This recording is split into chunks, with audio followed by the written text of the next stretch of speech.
sur un maintien de l'ordre, nos collègues n'agissent pas d'initiative. Ce qu'on peut voir, c'est que nos collègues, des fois, on leur dit « mais refusez des ordres illégaux ». Le problème, c'est qu'on nous dit, par exemple, je vais prendre le cas emblématique de nos collègues motards des Champs-Élysées, qui ont tiré 3 grenades lacrymogènes sur des manifestants pacifiques à ce moment-là. Ce qui s'est passé, c'est que la salle de commandement leur a dit « vous allez là, il y a des gens qui font un trouble à l'ordre public, il faut les disperser, vous tirez les grenades et vous repartez ». C'est-à-dire qu'ils sont arrivés sur le moment, ils ont tiré leurs grenades, ils devaient repartir. Leur analyse de la situation pour savoir si l'ordre est légal, si les gens sont menaçants ou pas, ils ne peuvent pas le faire. Ils ne peuvent faire qu'une chose, c'est faire confiance à leur hiérarchie. Même chose sur la place de l'Étoile, elle a été menacée régulièrement sur les premiers mouvements des Gilets jaunes. Nos collègues sur le terrain, quand on allait les voir, disaient « mais non, il y a forcément une porte de sortie, on n'a pas pu barrer toutes les rues, ce serait contre-productif ». Et malheureusement, les manifestants, quand ils essayaient de sortir, ils ne pouvaient pas, toutes les rues étaient barrées. Les seuls qui savaient que toutes les rues étaient barrées, c'est la salle de commandement, c'est-à-dire donc les ordres qui viennent du préfet de police, qui est nommé directement par le ministre de l'Intérieur. Et la haute direction de la police nationale, je rappelle que par exemple à Paris, M. Gibelin, directeur de la DOPC, donc de l'ordre public parisien, a fait des faux témoignages au serment à l'Assemblée nationale dans l'affaire Benalla, et en novembre a été récompensé en étant nommé officier de l'ordre national du mérite par le préfet de police, qui l'a comparé au poilu de la Première Guerre mondiale. Donc voilà où on en est rendu au niveau de notre hiérarchie, à quel niveau elle est pieds et poings liés par le politique et qu'ils sont prêts à donner tous les ordres pour faire plaisir. Donc après, il y a quelques cas individuels de nos collègues effectivement qui peuvent déraper, mais quand on a tout l'ensemble de la situation, dans 99% des cas, cela vient des ordres de la hiérarchie et nos collègues sur le terrain ne peuvent pas analyser la situation. Donc c'est pas qu'ils exécutent les ordres très bêtement et méchamment, c'est qu'ils ne peuvent pas savoir que ce qu'ils vont faire est illégal avant de voir des vidéos qui vont partir par la suite. Donc ce qu'on incite les gens à faire, c'est si jamais vous devez déposer des recours ou des plaintes, surtout déposer plainte contre X pour que notre hiérarchie puisse être incriminée. Sinon on changera des pions qui seront sacrifiés, qui font partie du peuple, et notre hiérarchie en mettra un nouveau pion à la place. Donc ça ne sert à rien, il faut aller aux racines du mal, et les racines du mal sont notre haute hiérarchie.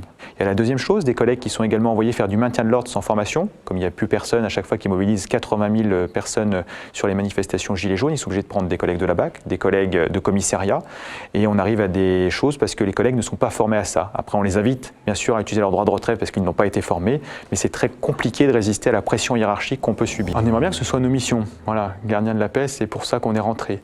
Après, c'est la dérive sémantique sur force de l'ordre. Donc force de l'ordre a un petit côté pratique, ça permet de mettre également les gendarmes et d'autres services qui assurent les maintiens de l'ordre. Mais nous sommes très attachés, chez nous en tous les cas à Vigipolice, au terme gardien de la paix. Et comme on voit comment sont gérées les manifestations Gilets jaunes par notre hiérarchie, nous sommes plus utilisés comme une force répressive que comme une force de gardien de la paix. Si on était gardien de la paix, on leur a donné également des pistes de réflexion sur le maintien de l'ordre. Donc nos collègues sont très bien formés en France, il faut le savoir. Nos collègues CRS qui ont les formations de maintien de l'ordre sont très bien formés. Encore faut-il que nos politiques et notre haute direction les utilisent à bon escient et de façon convenable. On leur a donné des pistes de réflexion sur comment se passe le maintien de l'ordre en Allemagne, comment il se passe dans les pays du Nord. On accompagne le mouvement et on sanctionne individuellement les fauteurs de troubles dans la manifestation. En France, nous sommes dans une gestion de la foule, ce qui fait des dommages forcément collatéraux, avec des gens qui vont devenir radicalisés de chaque côté, parce qu'il y aura plus de blessés, il y aura plus de gens qui disent « j'ai rien fait, je vais me venger la prochaine fois ». Du coup, ils vont violenter les forces de l'ordre. Les forces de l'ordre disent bah, « attendez, ils m'ont violenté, je vais riposter la prochaine fois ». Donc on est dans une escalade de la violence voulu par la doctrine de maintien de l'ordre actuelle en France. Et finalement, ça pénalise à la fois nos collègues ainsi que les manifestants pacifiques. Et on n'arrive pas à se concentrer sur les délinquants et criminels qui sont dans ces mouvements qui ne méritent qu'une chose, d'être présentés à la justice. Sur les maintiens de l'ordre également, c'est qu'en France, on déploie 80 000 fonctionnaires régulièrement tous les week-ends parce qu'il y a quelque chose que nos gouvernements oublient depuis 2008. M. Sarkozy a détruit les renseignements généraux. Les renseignements généraux avaient des contacts dans toute la société civile.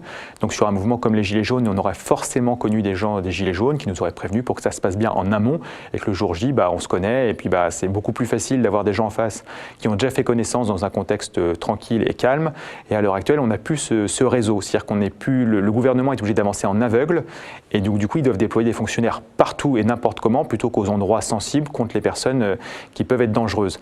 Donc on est sur un déploiement de force aussi à cause de l'aveuglement des pouvoirs publics et à l'heure actuelle, personne ne parle de reconstituer les renseignements généraux pour justement apaiser en amont tout ce qui peut se passer, prévoir, parce que prévoir et la prévention permettrait d'éviter les débordements. Donc c'est tout un ensemble et là, le message envoyé par le gouvernement, mais même les gouvernements précédents, c'est on veut aller à la confrontation, on ne veut plus éviter la répression et tout est mis en place pour que ça dégénère. Depuis début 2019, nous avons 7 de nos collègues qui se sont suicidés au 14 janvier, donc ça en fait un tous les 2 jours, sachant que le 14 janvier, il y en a eu 3 en 24 heures. Et pour le moment, les pouvoirs publics n'ont pas l'air de s'intéresser au sujet. Je donne comme exemple, M. Castaner, depuis qu'il est ministre de l'Intérieur, a vu 17 de nos collègues se suicider. M. Morvan, depuis qu'il est directeur général de la police nationale, 57 de nos collègues se suicider.